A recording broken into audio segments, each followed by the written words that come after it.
Savannah Chrisley, thank you so much for gracing you online with your presence. You look and smell amazing. Might I say so myself? Thank you. 26 and looking bomb, girl. Hey, I try. Well, it's funny because looking at the trailer of your new show, Special Forces, World's Toughest Test, you kind of look, it's 180 from... It is. We all have a glow up, okay? Definitely a glow up. What was your reason for jumping on a show like this? Well, okay, I'm not going to be one of those. It's like, oh, it's because I wanted to find myself. No, like, money was great. And I also, like, on the softer side of things, I do have, like, I'm in a phase of life to where I'm not saying no to anything. And I have 2 kids at home that are watching everything that I do. And I want to show them that, like, you show up even when it's hard. You show up when everyone's wanting to cancel you. You just keep showing up. I showed up and I was like, I thought the hardest part was going to be the physical aspect of it. Okay. But then when I showed up, the mental aspect kicked in and I was like, I'm not ready for this. Like, I don't know how these men and women who fight for our country leave for months on end and leave everything behind and may not ever come home. And it all starts kicking in and I started thinking about how much I missed Chloe and Grayson. And I was like, I have to get home. I was like, I miss those 2 kids more. Like, I love them more than I've ever even thought about loving myself. And that was the hardest part for me. What type of internal dialogue were you hearing from people who motivate you? You know, I think all I could think about was my mom and dad the whole time, because I did this show because I knew it would be something they could watch. And so I may not get to see them every day. I may, obviously the relationship is different, but they can watch TV and we can connect through that. So that was the biggest reason I wanted to do it. Being in that situation, can you walk me through one of the most difficult challenges that you had to endure? Honestly, the food was terrible. The food was terrible. So, like, just not getting what you needed to keep moving forward was definitely like a mental game. Also physical, because you're like, my body needs more than what I'm getting. But also, I like to control a lot of things. So there's one task to where you're like completely out of control. And I was like, I don't know if I can do this. Yeah. What a teaser. I want to go back to those voices that were coming through and lifting you up while you were going through it from what the trailers pushed. I want to know, how are you, with mom and dad? How are things going? You were vocal about it a couple of weeks ago when we saw you at the airport. Yeah, I think, it's been tough. My relationship with my parents, it's like we talk every single day. Something bad would happen, like, all right, call mom and dad. Something good would happen, call mom and dad. Meet dad for lunch at least 4 times a week. Like, that was our routine. So it's been really hard not having that, especially when big life moments happen. It's not like I can pick up the phone and call them. And so that's hard. And also being in a place in life to where it's like, I'm 26 years old. The thoughts of like going out and getting married or having kids or whatever, and I'm like, I don't know if I can do that without them being here. And I think that's my biggest struggle, is having that like warfare within myself of like, all right, you have to live your life, but you don't want them not being there. That is a great point, but I'm imagining just what you exude. It seems as though things may be difficult, it seems as though you take the optimism route. Yeah, you have to. Yeah. I think I look at life and I realize how short life is. If this experience has taught me anything, it's like, life is so short, you never know when your last moment is. Live it to the absolute fullest. And people are going to try to get you down. People are going to try to cancel you, but you have to find the positive in it and just keep pushing forward, because we all pave our own way. It's just a matter of like how hard we're willing to push to pave that way. Can you give us an update of how they're actually doing? Yeah, it's tough.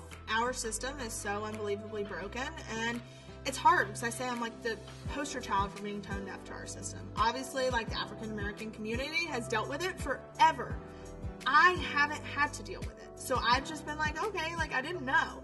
But now that I'm in it and I'm watching it, I'm like, this is so broken and there needs to be reform. People should not be treated this way. People shouldn't be in 115-degree weather without air conditioning. Like, they should have clean drinking water, which they don't have. They should be consuming food that's not saying not for human consumption.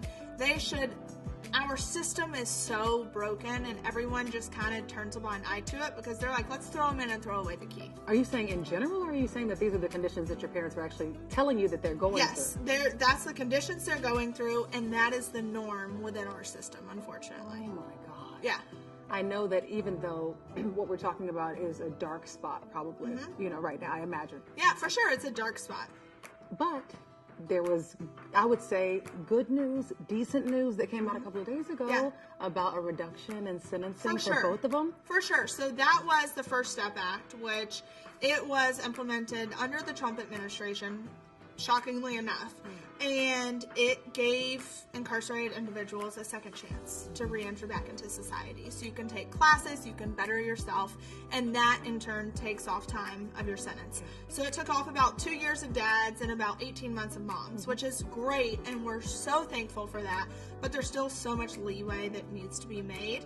And we have our appeal filed, which we're waiting on final answers from that.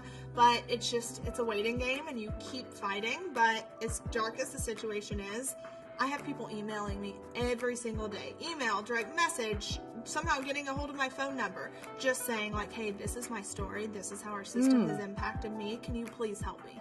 And so I look at that and I'm like, that's the light. All of this darkness, but that's the light, because I'm in a place to speak for millions of people who are impacted.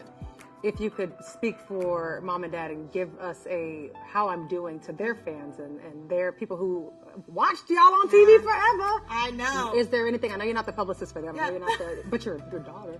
Is there anything that you can let them know, let fans know that speaks towards how they're doing at this current moment? I think they're struggling. They are. Mentally, it's a hard place to be at. You do the same things over and over and over again every single day.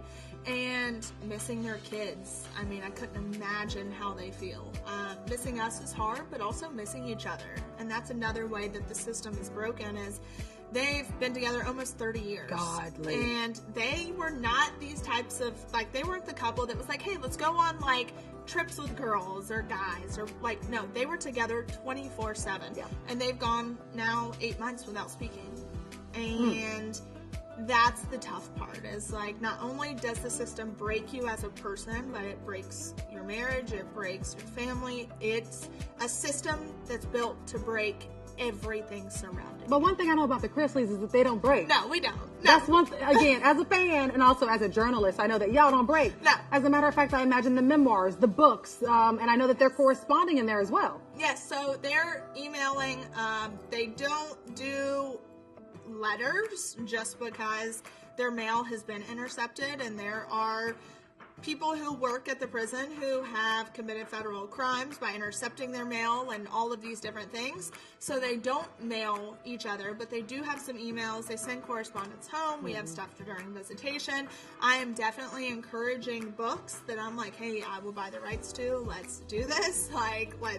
Because there's so much to be told. And I think the biggest lesson is don't be tone deaf like we were, because we didn't care. It didn't impact us. And so it's a bigger message for our country. It's just because it doesn't impact you doesn't mean it's not impacting the masses. And that's the biggest thing. At this point, I want to ask you, your career. Is there a career change I'm smelling and that I'm hearing? Are we taking the baby bar soon? Oh, dear gosh. Is this Attorney Chrisley in the making, or what? I grew up on reality television. I was never I did 2 years of college. I never graduated college. I wish I would have. But I feel like you learn a lot through life experience, and that's what I've done. And right now, I'm focused on obviously the kids and my real estate business and all these different things, but I'm in the midst of creating an organization, and it basically just says let's walk a mile in their shoes. Let's walk a mile in these men and women's shoes and then see how you feel. Yes. And that's where we're going with it. And I've definitely spoken to a lot of really high profile lawyers, whether it be people who represented OJ, people who represent Elon Musk, people the top of the line lawyers. And I'm like, what can we do about this? How can we make a difference and bring justice to all these men and women that are within the Bureau of Prisons that are being mistreated, and being left to die, because that's what's happening. If you look at the statistics of the amount of people that die within the system, it's heartbreaking. And I look at it and I'm like, what if that was my mom or dad? Like, what if my dad's not young by any means, like and when you look at his sentence that he was given, God only knows what can happen. And I look at it and I'm like, I'm not going to let him be one of those. And so I've partnered with a lot of people to hopefully make a difference. Before I let you go, I want to ask a couple more quick questions just to make a pivot real quick.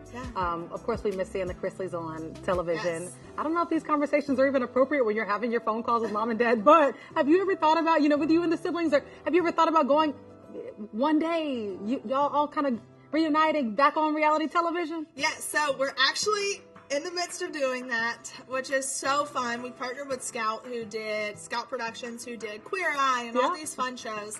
And so we're working with them on a new show, and it's really going to be just reality, the nitty-gritty, the tough moments, the tears, the laughter, all of it. And also, too, me as, I'm a single income household. I'm a bonus parent is what I like to call it. And so I have to show up for these kids and provide for them in the best way possible. And it's going to kind of follow that whole journey. You seem to be just thriving after your, what was it, a couple of years ago? I know you ended your engagement. I did. So now look at you, just grown and glowed up. Hypothetically speaking. If you were interested in putting out there your dream guy, or maybe, I don't even know if you're in the market right now, or looking. Okay, so we have this running joke on my podcast. I have only spoken about him 900,000 times, but, Kevin Costner's going through a divorce right now, okay? Okay. And Kevin Costner's my, hall pass guy. Ma'am, how old is Kevin Costner? Hey, it does not matter. Age is just a number. Kevin looks great for his age, okay? I'm pretty sure that Kevin is twice your age. It's fine. It's fine. Well, put it out there. You'll be a great bonus mom, a bonus mom, and you and Kevin can live happily ever after. You are too much. Right. But it sounds like you're looking for a nice young man. You know what? Right now, I just love good people. Okay. That's where I'm at in life. It's I love good people. I love relationship with people. And now when I look for someone, it's I need you to be a positive role model for the kids that are in my life. So if I wouldn't be comfortable in calling you my kid's dad, then you can't be around them. I love that. That's a solid answer. Are you talking to the kids about everything that's going on, or do you shelter them a little? Oh, no. We talk about everything. It's we joke, and we're all right, we grew up together. Yeah. Because that really is what it is. I mean, 26 being thrown to kids, you're okay, was not expecting this. But we laugh, we cry, we do all the fun things together, and I'm all right, we're going to remember this. Are you doing anything different this holiday season now that this is the holiday that, mom and dad won't be with you? Yeah, so this is the first holidays they won't be here. So we haven't quite figured out what we're going to do. I'm it's, in a way, it's all right, let me mimic everything my mom would do. But also, no one can do what my mom can do. And I also don't want the kids to think oh, well, mom would have done this or that. Or so it's maybe we start new traditions. Maybe we go on a trip. Maybe I kind of leave it up to them, and I'm you tell me what you want to do. You go, Savannah. Proud of you. Thank you again for using your voice. That means the world. Thank you. And I'm just proud of what you've become. Thank you. 15 You're to awesome. 26. We're so excited to see you on the show, you being thrown into the freezing cold terrain, all that jazz. Special Forces, world's toughest test. Where can they catch it? On Fox, September 25th. It's going to be a blast, and you're going to see some things out of me you did not expect. Thank you, Savannah. Thank you.